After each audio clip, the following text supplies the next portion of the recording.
Bismillah. Assalamualaikum warahmatullahi wabarakatuh.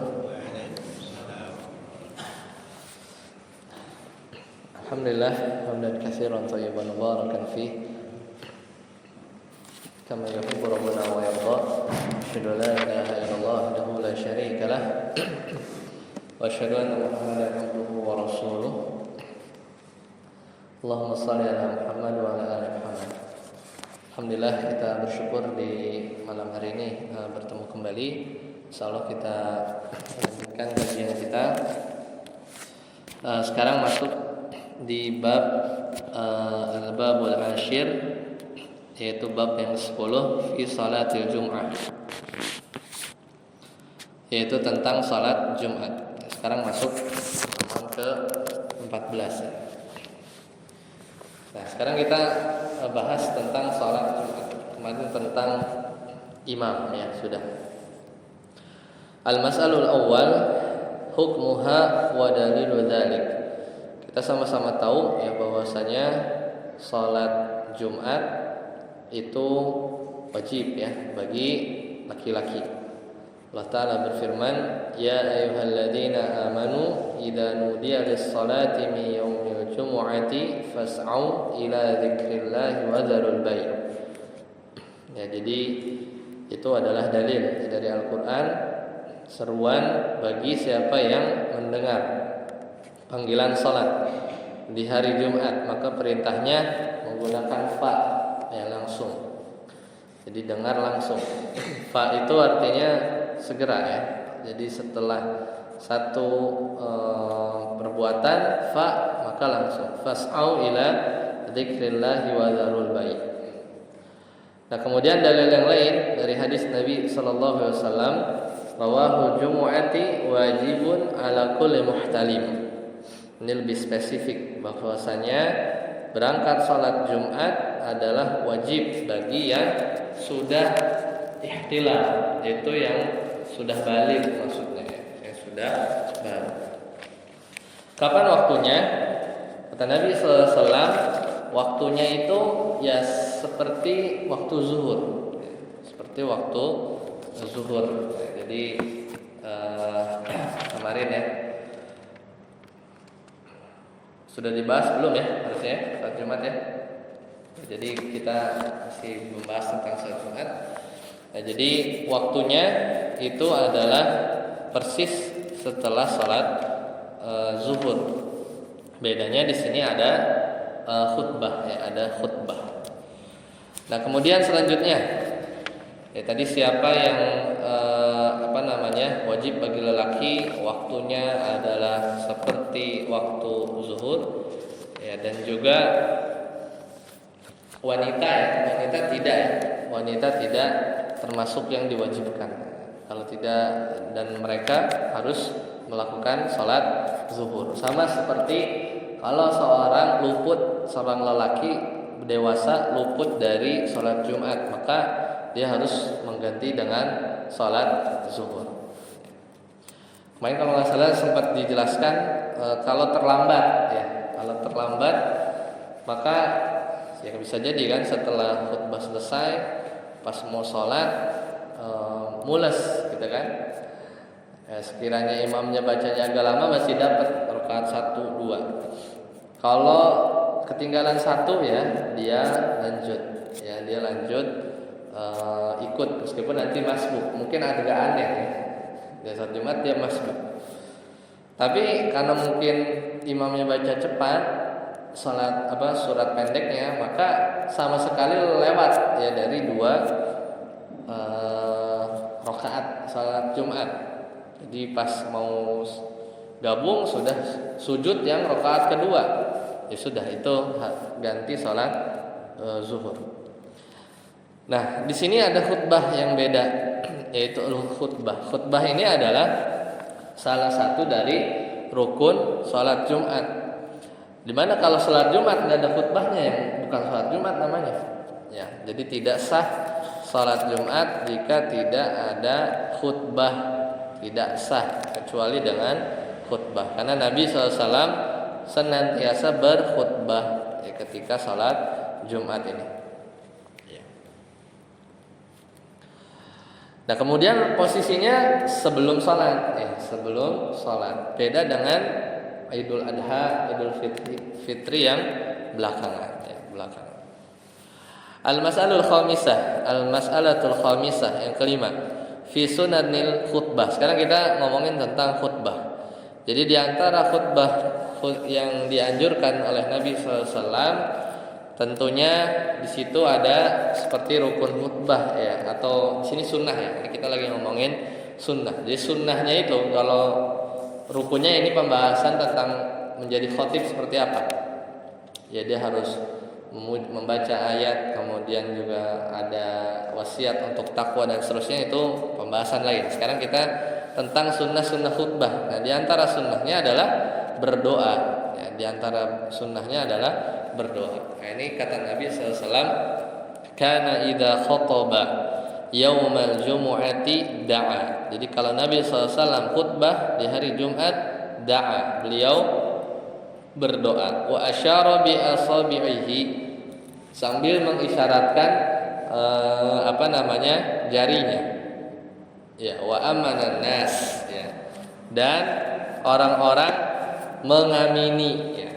Di sini lihat pendapatnya mazhab Hambali di sini berdasarkan hadis yang diriwayatkan oleh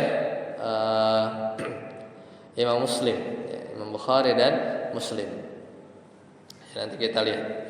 Nah ini itu sunnah, itu sunnahnya. Di antaranya juga adalah doa untuk para pemimpin kaum muslimin, para pemimpin kaum muslimin. Nah kemudian di antara sunnah yang lain adalah beliau ketika berkhutbah yakhtubu ala mimbar. Jadi beliau khutbah itu di atas mimbar. Kemudian beliau khutbahnya itu 2 kali. Nabi SAW yakhtubu khutbatain, itu dua kali sambil berdiri. Wa kana yafsilu bainahuma bijulusin, dijeda dengan duduk dijeda dengan duduk. Jadi itu diantara yang Nabi SAW lakukan. Nah itu sedikit tentang khutbah. Padahal kita lagi bab salat, jadi tidak terlalu dalam. Nanti kita bahas di tempat yang lain. Nah yang ketujuh, di sini ada pembahasan berkaitan dengan bima tadrukul jum'ah. Jadi yang nggak boleh sebelum itu ma yuharrimu fi'luhu fil jum'ah. Apa yang nggak boleh? Yang nggak boleh ketika di sholat Jumat adalah berbicara. Kata Nabi SAW, man takallama yaumul jum'ati wal imamu yakhtubu. Di sini diisyaratkan yang menjadi khatib imam wal imamu yakhtubu wa huwa fahuwa kal himari yahmilu asfar. Maka seolah dia seperti seorang atau seekor keledai yang dia memikul buku yang tebal. Ini tahdzir atau menunjukkan tidak jelas tidak di sini lafaznya tidak sampai haram. Tapi nanti lihat di sabda Nabi sallallahu alaihi wasallam yang lain, idza qulta li sahibik, bahkan kalau kita berbicara kepada rekannya di sebelahnya, ansit dia diam, jangan berisik wal imamu yakhtubu, sedangkan imam dalam berkhutbah, faqad laghauta, maka telah berbuat sia-sia. Bahkan di sebagian hadis yang lain itu bermain kerikil. Maka ilatnya itu adalah dia tersibukkan dari sisi khutbah yang disampaikan. Makanya nanti kalau turunannya misalnya dia main HP gitu buka-buka WhatsApp, sama nggak boleh juga. Nggak boleh juga ketika khutbah sedang berlangsung. Bahkan mencatat, pernah ditanya ke ada satu pertanyaan bagaimana kita boleh nggak mencatat ketika mendengar khutbah. Nah, itu bahkan tidak diperkenankan juga, tidak dianjurkan juga. Karena nanti dia akan tersibukkan dengan mencatat, karena bukan kajian, karena bukan lagi kajian. Dan khutbah itu mestinya bukan materi yang panjang, tapi biasanya singkat, padat, jelas ya, dan biasanya memotivasi, mengingatkan ya, memberikan peringatan, memberikan nasihat gitu ya. Jadi bukan untuk dicatat tapi untuk didengar, dan itulah perintahnya Nabi SAW. Apalagi bertanya ya, apalagi bertanya, maka itu tidak dibolehkan. Karena berbeda. Yaitu berkaitan dengan yang diharamkan. Kemudian al-mas'alatu sabi'ah bima tadrukul jum'ah. Dengan apa salat Jumat itu bisa didapat? Maka ada hadis dari Abu Hurairah marfu'an, berarti sampai Nabi sallallahu alaihi wasallam, man adraka minal jum'ati rakaatan, barang siapa mendapatkan satu rakaat dari Jumat, faqad adrakas shalah. Maka tadi ya, kalau udah satu dapat, ya udah, paling teruskan masbuk gitu kan, satu lagi kurang. Tapi kalau mendapatkan kurang dari satu rakaat, ya maksudnya udah habis ya, maka dia harus ganti dengan salat zuhur. Hitungannya seperti itu. Dalam kasus contoh yang tadi disebutkan, misalnya tadi ya, dia harus kamar mandi ya, sehingga pas balik sudah selesai. Padahal dia dari awal dengerin khutbah, tapi kadang mulesnya datangnya belakangan. Ya, bisa jadi seperti itu ya, mau nggak mau ya dia tidak mendapatkan sholat Jum'ah kalau kurang dari satu rakaat. Minimal satu rakaat dapat, ya udah dia lengkapi sisanya. Ya. Al-mas'alatu saminah, yang ke-8. Fi nafilatil Jum'ah, salat sunnah Jum'ah. Maka kalau zuhur itu kita punya qobliyah, ya qobliyah, maka salat Jumat menurut pendapat di mazhab Hambali ya, di fikih Muyassar ini tidak punya salat qobliyah. Ya, jadi tidak memiliki sunnah qobliyah. Tapi ya walakin man shalla qablaha nafilatan mutlaqatan. Tapi kalau orang mau salat, siapa orang yang mau sholat sunnah mutlak sebelum masuk waktu Jumat, ya, qabla dukhuli waqtiha fala ba'sa, maka tidak apa-apa. Nah ini karena Nabi SAW mendorong hal tersebut.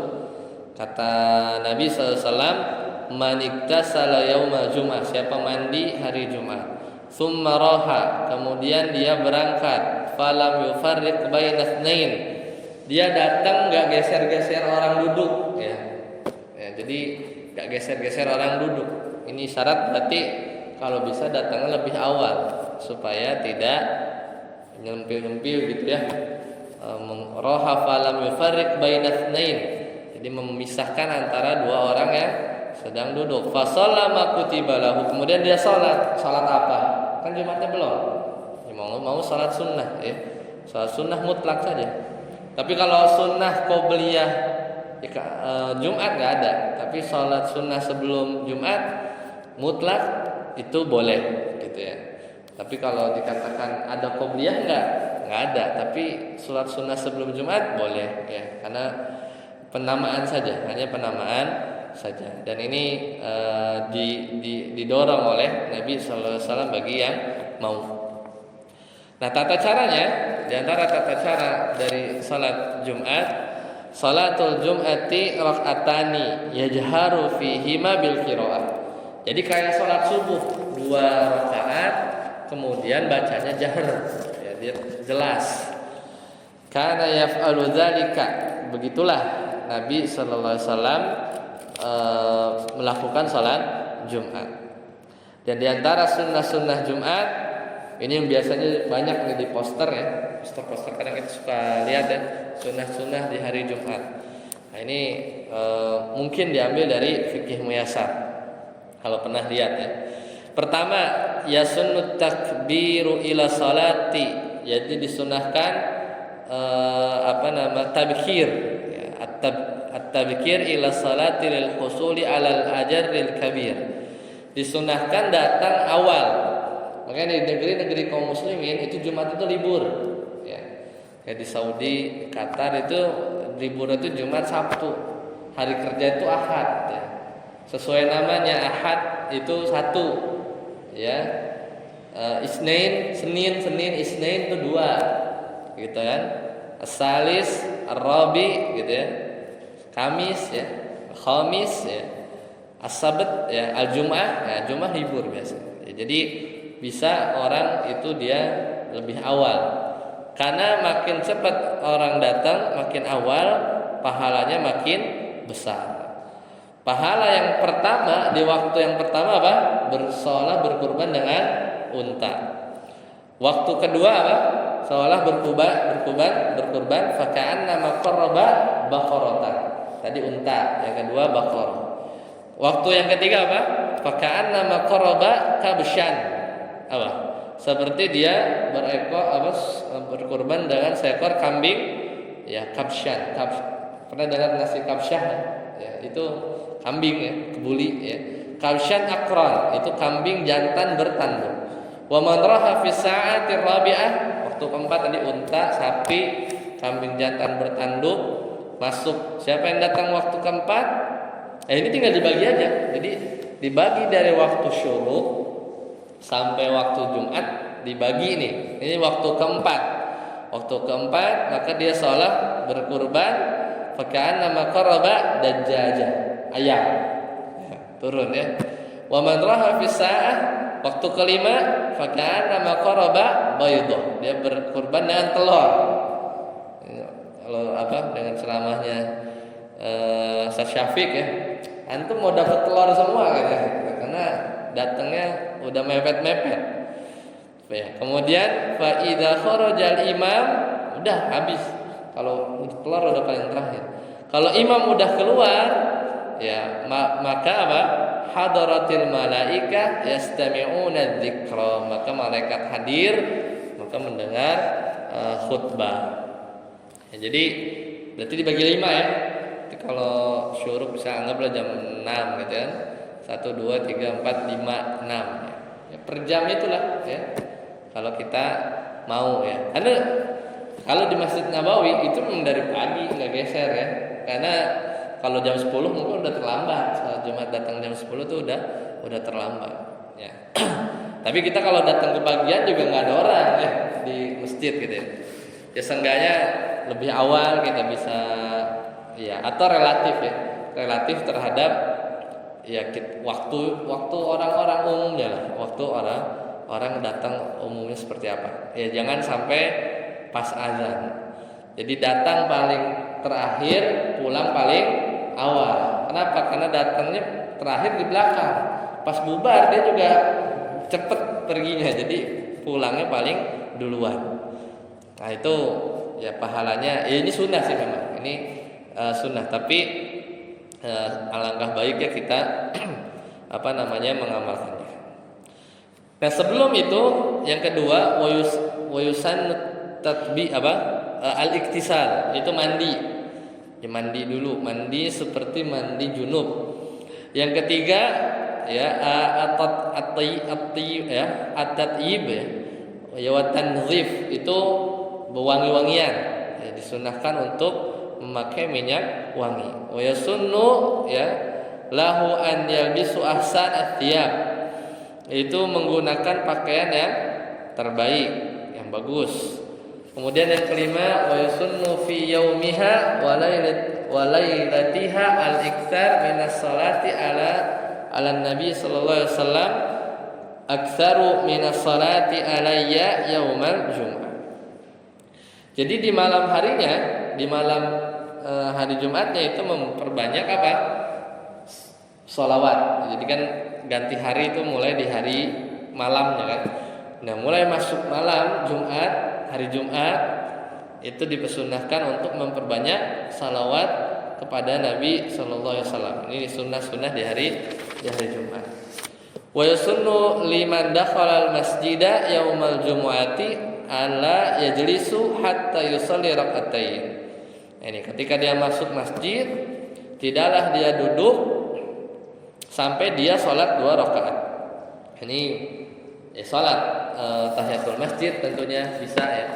Atau salat dari salat sunnah mutlak yang tadi Nabi sallallahu alaihi wasallam anjurkan. Dan yang terakhir adalah wa yasunnu an yuksaru minad du'a, memperbanyak doa apalagi di waktu antara khutbah 1 khutbah 2, sebelum sholat Jumat, di waktu asar ya di hari Jumat, apalagi misalnya waktunya hujan ya bertepatan dengan hujan, maka itu makin waktunya itu adalah waktu yang makbul ya, dari doa. Ya, selesai itu pembahasan tentang sholat Jumat. Selanjutnya al-babul hadi asyar. Itu bab yang 11. Sekarang kita bahas fi salatil khauf, yaitu salat khauf. Jadi tentang salat khauf. Ini ketika salat pada peperangan. Ini mungkin salat yang jarang ya. Bukan atau bahkan belum pernah seumur hidup kita. Atau salat yang biasanya disyariatkan setiap peperangan ya, yang mubah atau ya dalam kondisi genting ya, atau ada ketika uzur itu berlangsung. Dan ini dulu ya Nabi SAW dan para sahabat melakukan ini. Jadi sholatnya ya madep ya, misalnya kadang menghadap musuh. Kemudian ketika dia 1 rakaat ya, dia dibikin 2 baris ya. Dibikin 2 baris. Ketika rakaat pertama ini dia sujud, yang kedua enggak, dia nunggu dulu gantian. Karena harus ada yang melihat ke depan gitu kan, bersiaga. Kemudian nanti ketika rakaat yang saf pertama sudah selesai, baru nanti yang ke belakang. Kurang lebih salah satu caranya seperti itu. Tapi di sini kita lihat pembahasannya. Hukmuha, bagaimana hukum wa dalilu masyru'iyatiha, dalil disyariatkannya salat khauf, wa syurutiha, dan syarat-syaratnya. Nah, salatul khaufi tasyru'u fi kulli qitalin mubahin, yaitu ketika terjadi peperangan yang mubah seperti perang melawan orang kafir ya, atau pemberontak atau orang yang memerangi kaum muslimin. Nah, ini diantara hukumnya. Dalilnya itu di surat An-Nisa. Allah Ta'ala berfirman, wa idza kunta fihim fa aqamta lahumus salata faltakum ta'ifatun minhum ma'ak.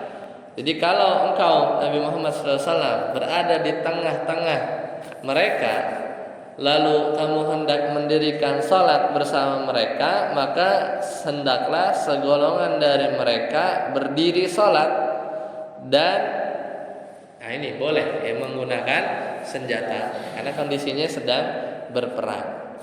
Kemudian apabila mereka yang salat bersamamu sujud telah menyempurnakan 1 rakaat, ya dia sudah sujud selesai, maka hendaklah pindah dari belakangmu untuk menghadapi musuh. Jadi itu keren. Ini tata cara yang lain ya, supaya nanti yang di belakang dia bisa bergantian ya.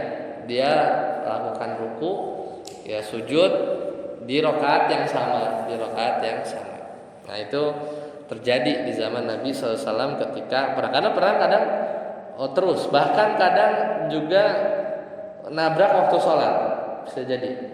Di perang dari pagi terus sampai asar. Kadang dijama ya, kadang dijama, dikosor ya. Kadang kalau malam itu peraturan yang sudah disepakati lah.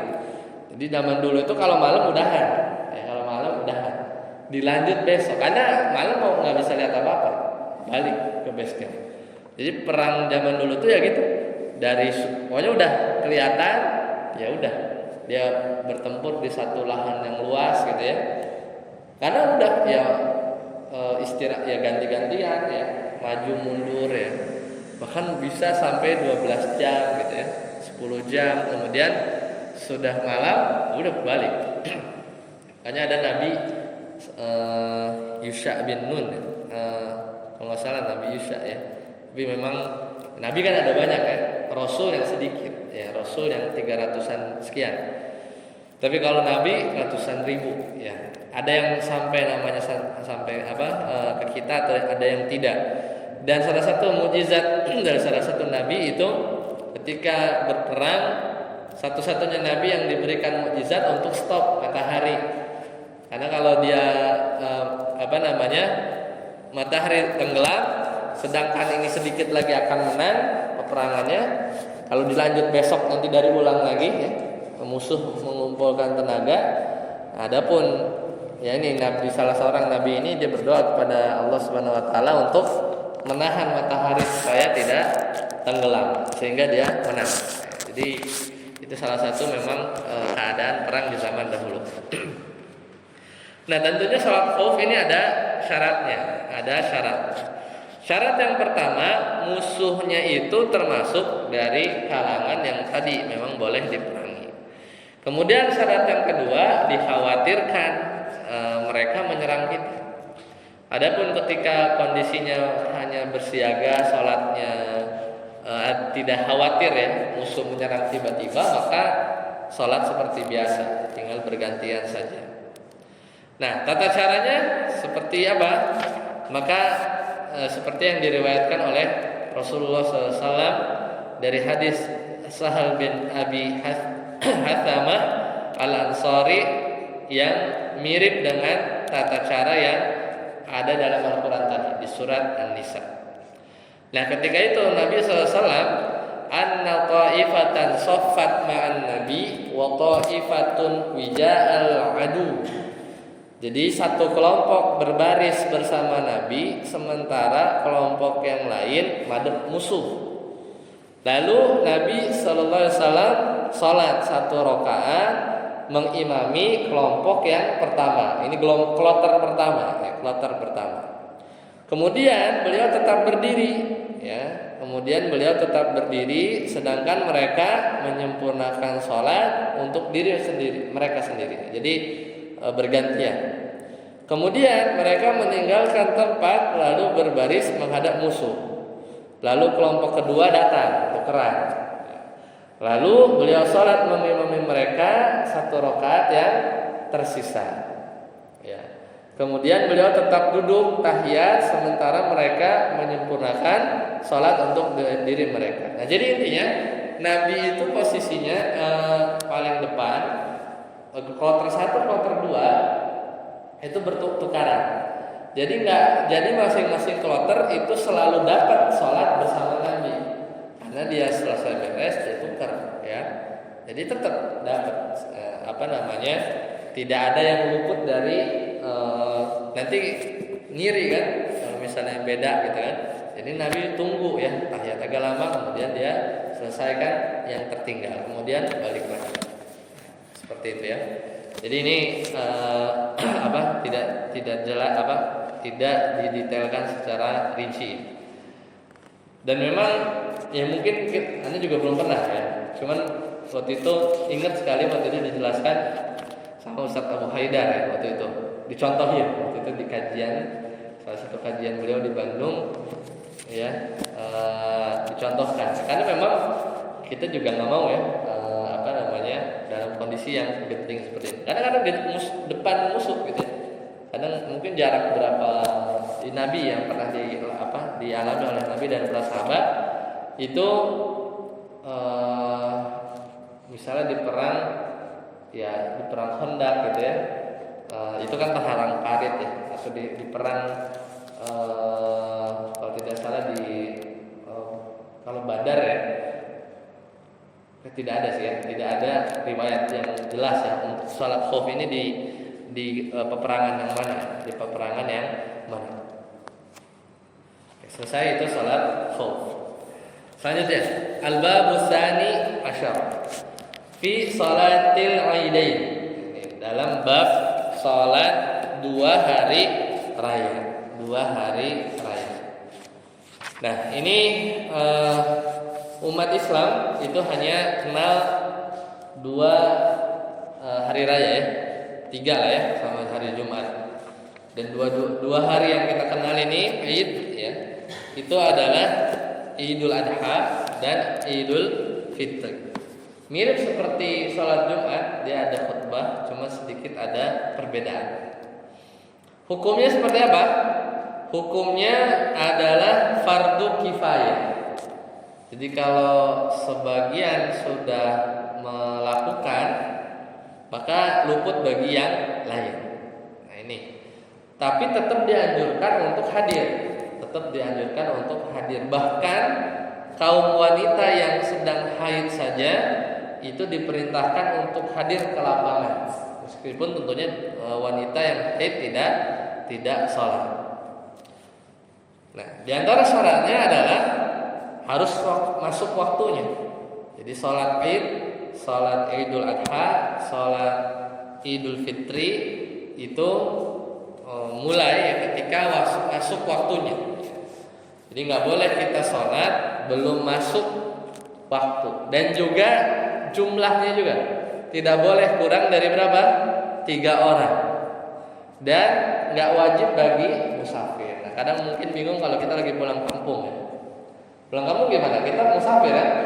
Ya, tapi ya masa nggak sholat Id ya itu kan? Ya, itu boleh aja. Ya, tapi sebenarnya nggak wajib bagi orang musafir yang dia misalnya dia pulang kampung cuma 2 hari gitu ya. Dia kan pengen lebaran aja, besok masih di sana, besok udah pulang. Sebenarnya buat musafir itu tidak wajib, tapi bagi yang mau pun tidak apa-apa.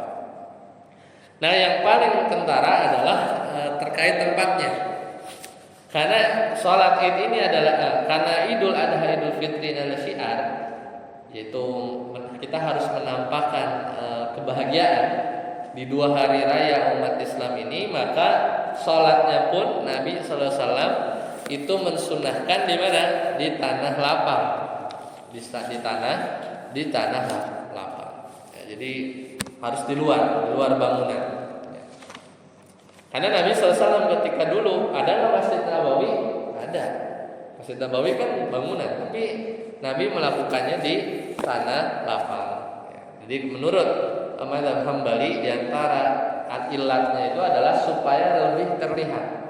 Ya, lebih terlihat. Meskipun boleh di masjid jami ya, di masjid besar boleh. Apalagi kalau ada uzur itu makin boleh lagi.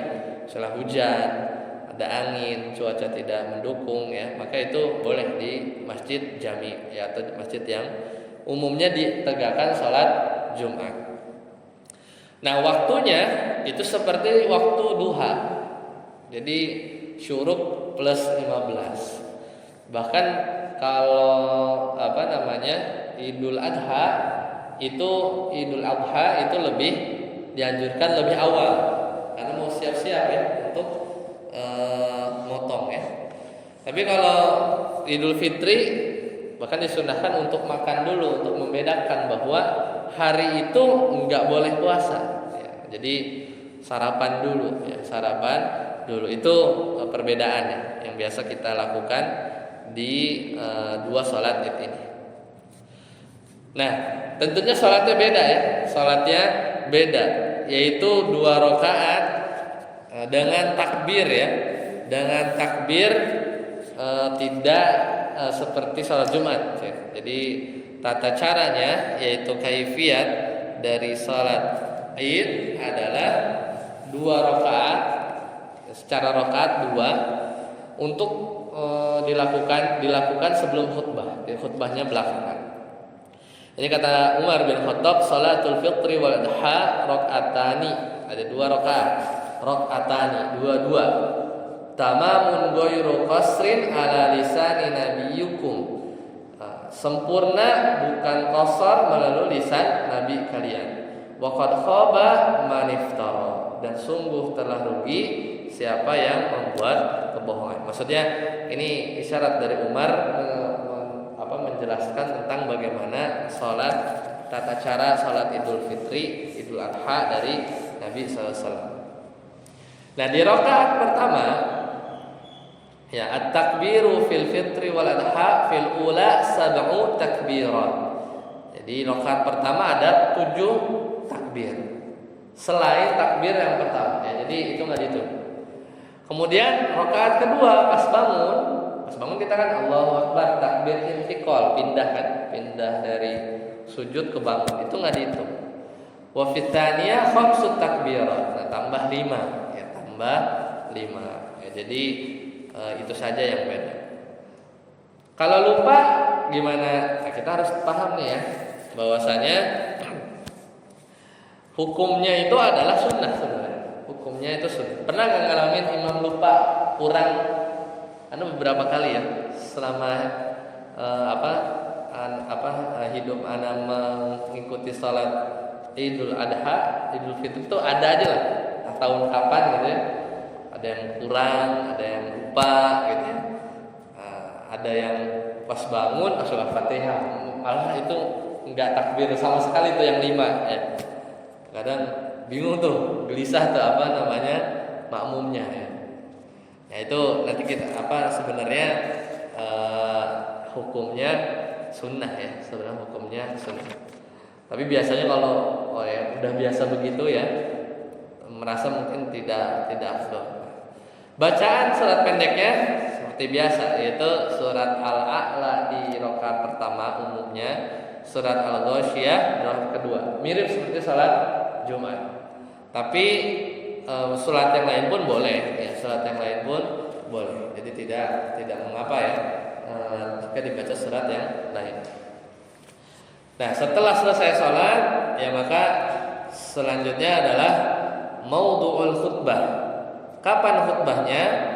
Maudhu'ul khutbati fi salatil 'idi ba'da shalah. Jadi pas udah salam langsung imam atau khatibnya itu berdiri. Ini persis yang disampaikan oleh Ibnu Umar radhiyallahu anha, kana Nabi sallallahu alaihi wasallam wa Abu Bakrin wa Umar. Jadi waktu itu ada Nabi, ada Abu Bakar, ada Umar, yusallunal idain qabla al-khutbah. Mereka ya dari para sahabat dan Nabi itu sholat Idul Adha dulu sebelum khutbah. Ya, sebelum khutbah. Hadis ini sahih, muttafaqun alaih, bahkan diriwayatkan oleh Imam Bukhari dan Muslim. Nah bedanya kalau ketinggalan, kalau tadi sholat Jumat gantinya sholat zuhur, kalau ketinggalan sholat Id harus qada apa enggak? Enggak. Ya, jadi tidak disunahkan untuk mengqada. Ya, karena tidak ada dalilnya. Karena hukumnya tadi apa? Fardu kifayah. Ya, fardu kifayah. Jadi kalau sudah ada yang sholat dari sebagian kaum muslimin, itu sebagiannya gugur. Tapi kalau enggak sama sekali, semuanya berdosa. Ya, semuanya berdosa. Nah itu diantara tata cara dari sholat Id yang perlu kita ketahui. Kemudian masuk ke al-babu as-salis al-asyar, yaitu yang ke-13. Wa fihi, yaitu fi salatil istisqa. Sekarang udah musim hujan. Tapi kalau masuk musim kemarau, sebagian tempat ya kadang melakukan ini ya, salat istisqa. Beberapa mungkin kemarau kemarin tuh di kelurahan-kelurahan, di kantor kelurahan tuh kalau di Sawangan, karena sebelahnya ada tanah lapang itu, si lurah camat makanya itu sama aparatur pemerintahan tuh salat istisqa. Nah, itu bagus ya. Dan kalau hal hujan waktu itu di tengah musim kemarau yang waktu itu agak ekstrim beberapa tahun lalu tidak salah. Nah, istisqa adalah sesuai namanya. Al-istisqa'u huwa talabus saqi minallahi ta'ala inda hajatil ibadi ilaih. Itu meminta hujan, air hujan dari Allah Ta'ala ketika hambanya ada hajat, butuh, ala sifatin maksusatin, itu dengan tata cara tertentu. Maka hukumnya salat istisqa annaha sunnatun muakkadatun, sunnah muakkad. Karena Nabi SAW pernah kharaja Rasulullah SAW yastasqi fatawajjahu ilal qiblah, kemudian dia menghadap kiblat, yad'u wa hawwala ridaahu, berdoa sampai selendangnya itu jatuh ya. Wa shalla raka'atain, salat 2 rakaat, jahra fihima bil qiraah. Jadi bacanya nggak sir, bacanya itu dijaharkan. Ya, jadi bacanya itu dijaharkan. Kenapa salat istisqa kalau ada kemarau panjang? Karena air hujan itu nggak turun. Tapi sekarang belakangan kalau kita lihat di YouTube itu Mekah, Madinah, bahkan negeri-negeri Arab itu udah sering banjir, bukan hujan lagi ya. Itu diantara ciri-ciri kiamat bahkan ya. Ya, itu yang kita lihat sekarang. Jadi sudah mulai menghijau. Nah, kaifiatnya gimana? Tata caranya ini diajarkan oleh Nabi SAW. Salat Nabi sallallahu alaihi wasallam rakaataini kama yusalli fil aidin ya fil aidain. Jadi salat 2 rakaat sebagaimana beliau salat di dalam 2 hari raya. Jadi jumlahnya 2 rakaat dan disunahkan di tanah lapang. Bacaannya dikeraskan. Ya, jadi seperti sholat id dan ada khutbahnya juga ya, ada khutbahnya juga sama. Jadi dilakukan sebelum khutbah. Demikian ya jumlah takbir dan bacaan surat pada 2 rakaatnya. Tadi takbirnya sama seperti sholat id, kemudian bacaan tadi ala-ala sama al-ghasyiyah. Atau ya ini cara yang lain, yaitu wa yajuzu al-istisqa ala ayyi sifatin kanat fayad'u al-insan wa yastasqi fi salati idza sajada. Jadi ketika dia istisqa boleh saja pertama dia doa dulu, kemudian memohon hujan dalam salatnya ketika sujud. Atau yang kedua, imam meminta hujan dengan berdoa di atas mimbar di dalam salat Jumat. Ya, itu juga bisa. Nabi pernah melakukan hal yang seperti itu. Jadi ada 2 cara. Intinya berdoanya bisa di awal, bisa di sholat. Ya, bisa di awal, bisa di waktu sholat. Dan kalau zaman dulu itu dadakan, tidak direncanakan. Tapi sekarang ya bisa juga ya untuk mengumpulkan sebanyak orang. Kadang diumumkan sebelumnya. Nah, kalau dulu ketika imam hendak menunaikan salat istisqa, Nabi SAW tentunya memerintahkan hal yang lain. Karena dulu ketika di zaman Al-Imam Al-Hasan Al-Basri ada orang datang mengadu kepada Al-Imam Hasan Al-Basri mengeluhkan tentang kemarau yang panjang. Maka kemudian Imam Hasan Al-Basri jawab istighfar. Kemudian datang lagi yang kedua mengeluhkan bahwa sudah lama tidak dikaruniai anak. Kemudian suruh istighfar lagi. Itu di pengajiannya beliau. Kemudian ditanya lagi mengeluhkan tentang rizki yang tidak lancar. Kemudian dijawab lagi oleh Imam Hasan Al-Basri beristighfar. Kemudian muridnya tanya, heran kenapa 3 pertanyaan yang berbeda itu dijawab dengan jawaban yang sama. Maka kata Imam Hasan Al-Basri, faqultu astaghfaru innahu kana ghaffara yursilis samaa'i 'alaihi midrara. Ya, tidakkah engkau perintahkan untuk beristighfar pada Allah, sungguhnya Allah Maha Pengampun. Yursilis samaa'i 'alaihi midrara, maka Allah akan turunkan dari langit hujan yang lebat. Ya, nah, itu dalil bahwasanya istighfar itu membuka pintu-pintu rezeki, ya, pintu rezeki. Nah, makanya Nabi ketika hendak mengajak kaum muslimin itu salat istisqa, maka Nabi SAW memerintahkan untuk bertaubat. Ini dilakukan oleh para imam ya, ketika mau menunaikan salat istisqa. Karena bisa jadi karena banyaknya dosa atau perbuatan zalim, maka rizki itu tertahan. Karena air hujan itu sejatinya adalah rezeki dari Allah Subhanahu wa taala. Nah, saat selesai sholat baru khutbah ya, baru khutbah. Nah, khutbahnya ini satu saja. Ya, jadi satu saja, tidak terlalu panjang ya, mirip-mirip seperti khutbah di sholat gerhana gitu ya.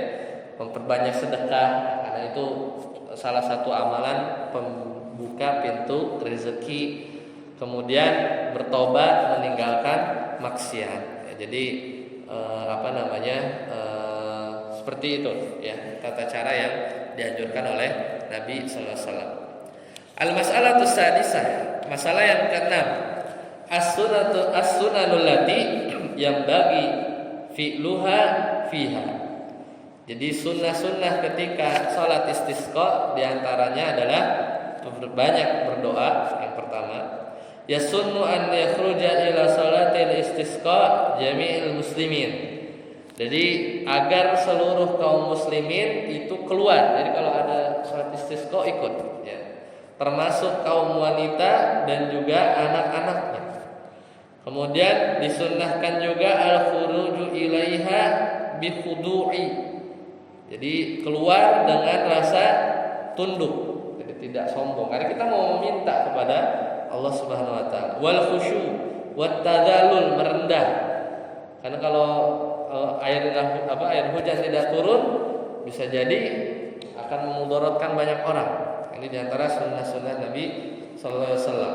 Nabi ketika keluar lil istisqa mutadzallilan, mutawadhi'an, mutakhashi'an, mutadari'an.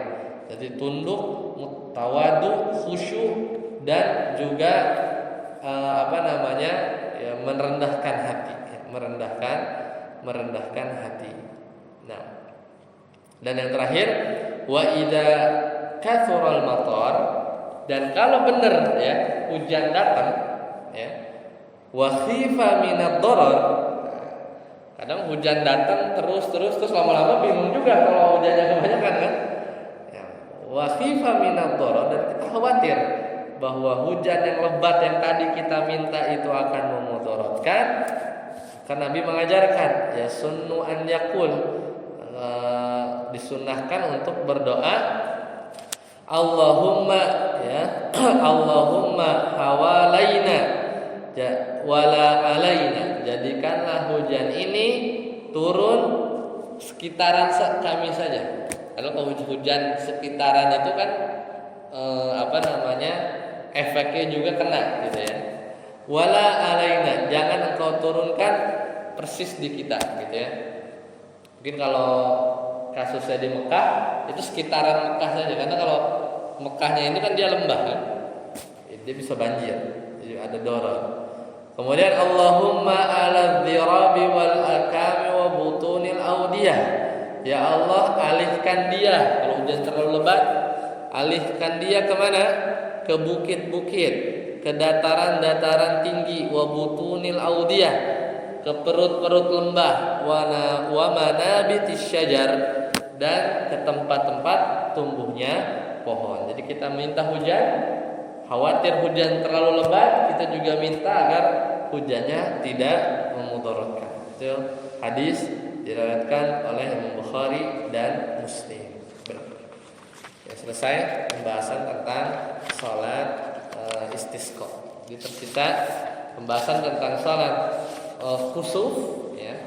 Jadi tentang salat gerhana bulan, matahari, kemudian salat jenazah ya. Ini satu bisa daurah sendiri ini ya untuk yang jenazah. Terakhir di sini daurah jenazah kapan? Udah lama ya? Udah lama sekali ya. Jadi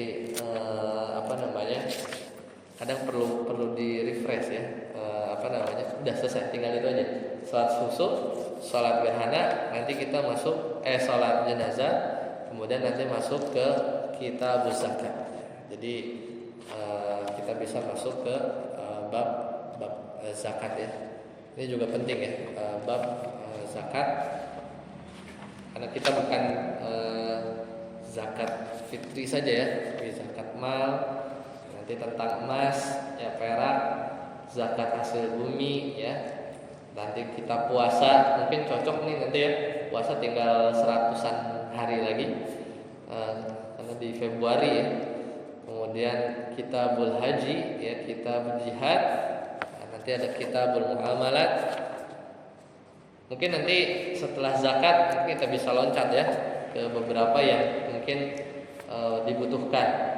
Mau ke waris ya, kitab jinayat ya. Ya, nanti kita lihat supaya lebih relevan dengan apa yang kita butuhkan dari ilmu yang ada di kitab ini. Sampai sini dulu, semoga bermanfaat. Ada pertanyaan? Ya, silakan. Tentang terutama waktu sebelum hari Jumat. Selama ini saya memahami berarti salah. Ke apa waktu? Selama ini saya memahami salah. Oh, yang tadi ngebagi itu. Ya. Jadi kadang relatif sih sebenarnya. Jadi relatif terhadap ya kondisi jamaah saat itu gitu ya. Karena nanti tapi memang pemahaman awalnya itu ya dari waktu duha ya sampai ini kita bagi 5. Makanya yang dilakukan oleh orang-orang ya misal di Makkah Madinah itu jam 9 itu dia udah ngejar apa? Ayam ya, sapi, unta tuh yang pertama gitu ya. Ya tapi di kondisi yang makin akhir zaman, orang datang jam 11 itu mungkin ya itu yang paling awal ya. Gak ada yang lebih awal dari itu. Ya, kita berharap pahala yang tentunya lebih besar. Ini isyarat ya besarnya pahala.